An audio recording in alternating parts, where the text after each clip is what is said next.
2025 के विधानसभा में चिराग पासवान को कैसे तेजस्वी यादव पछाड़ेंगे, इसके लिए तेजस्वी यादव रणनीति बना रहे हैं। चिराग पासवान दिल्ली में रह रहे हैं, चिराग पासवान मंत्री है, लेकिन तेजस्वी यादव लगातार बिहार के एक एक जिला में घूम रहे हैं और घूम करके लोगों को बता रहे हैं कि हमारा क्या क्या काम है, हम कैसे काम करेंगे। अगर हमारी सरकार आती है तो अपने मैनिफेस्टो अभी से ही जारी कर दिए हैं, लोगों के बीच में जा करके अपने मैनिफेस्टो के बारे में प्रचार प्रसार कर रहे हैं। जैसे आपको पता है कि चिराग पासवान बिहार फर्स्ट, बिहारी फर्स्ट का विजन लेकर के 2020 के विधानसभा में वो लोगों के बीच में जा रहे थे। उसी तरीके से तेजस्वी यादव 2025 के विधानसभा के चुनाव से पहले ही 2024 के अंत में ही वो लगातार लोगों के बीच में जा करके और अपना मैनिफेस्टो के बारे में बता रहे हैं कि हमारी सरकार आती है तो माय बहन मान योजना के तहत लोगों के खाता में, जो महिलाएं हैं उन लोगों के खाता में 2500 रुपया देने का काम करेंगे। साथ ही साथ ये भी बातें कह रहे हैं कि हम 200 यूनिट बिजली मुफ्त करेंगे। जो वृद्ध लोग हैं, जो बुजुर्ग लोग हैं, उन लोगों को हम लगभग 2500 रुपया, 1500 रुपया, 400 से 1500 रुपया देने का काम करेंगे।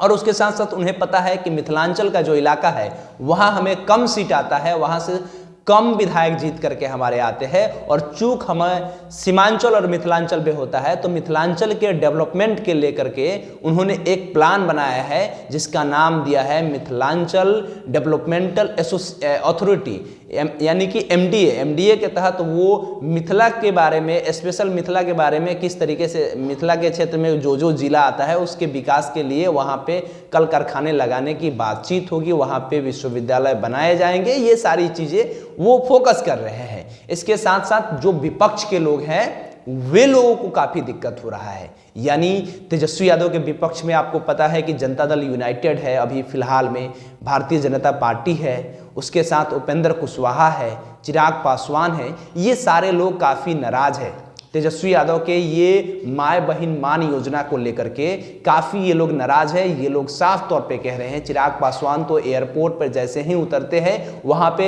एक ही बात कहते हैं कि भाई तेजस्वी यादव के माता पिता जब बिहार के मुख्यमंत्री थे 15 सालों तक, तो उस समय क्यों नहीं मान योजना की बातें की। ये तो एनडीए की जो बातचीत है, एनडीए का जो रूपरेखा है, इसी का कॉपी करके ये लोग कह रहे हैं। इनको पहले करना चाहिए जब इनकी सरकार थी। ललन सिंह जो केंद्रीय मंत्री है वो भी यही बात कह रहे हैं। ललन सिंह भी ये बात को कह रहे हैं बड़ी मुखरता से कि इनके जो सरकार थी, इनके माता पिता जब बिहार के मुख्यमंत्री थे तब तो लोगों का अपहरण होता था, अपहरण करने वाले लोगों का एक व्यवसाय चलता था। और वैसे स्थिति में आखिर में आज ये लोग आकर के कह रहे हैं, लोग अतीत के बात को नहीं भूले हैं। सम्राट चौधरी हो या विजय सिन्हा हो या भारतीय जनता पार्टी या जनता दल यूनाइटेड के कोई भी नेता, सभी किसी के मुंह से एक ही बात निकल रहा है कि आरजेडी की जब सरकार थी, यानी 90 से लेकर के 2005 का जो कार्यकाल था, उस कार्यकाल में सिर्फ और सिर्फ महिलाओं का शोषण हुआ है। हालांकि इस बात को ये नकार रहे हैं। तेजस्वी यादव साफ तौर पे कह रहे हैं, दरभंगा में प्रेस कॉन्फ्रेंस करके उन्होंने इस योजना के बारे में बताया है और उसके बाद में ये सारी चीजें खूब चल रहा है। एक और बात है, एक और खबर ये है कि तेजस्वी यादव अगले 7 दिनों तक 7 जिला में भ्रमण करने वाले हैं। 7 जिला में कौन कौन सा जिला होने वाला है, ये सीमांचल का इलाका होने वाला है। 17 तारीख को, यानी कि 17 दिसंबर को तेजस्वी यादव मधेपुरा में रहेंगे। 18 तारीख को तेजस्वी यादव मधेपुरा से चल करके अररिया में जाएंगे। अररिया के बाद किशनगंज जाएंगे, किशनगंज के बाद पूर्णिया जाएंगे, पूर्णिया के बाद कटिहार जाएंगे और कटिहार के बाद में भागलपुर जाएंगे। ये 7 दिनों में 7 तारीख यानी कि 17 तारीख से लेकर के 22 तारीख तक वो रहेंगे और उसके बाद 22 के बाद हमें लगता है कि पटना चले आएंगे, क्योंकि उनकी जो पत्नी है वो क्रिश्चियन समाज से आती है, क्रिश्चियन धर्म को मानने वाली उनकी पत्नी है। तो 25 दिसंबर को आपको पता है क्रिसमस डे है, तो उनकी पत्नी को लेकर के वो कहीं जाने वाले हो सकता है, फिर नए साल में वो आएंगे।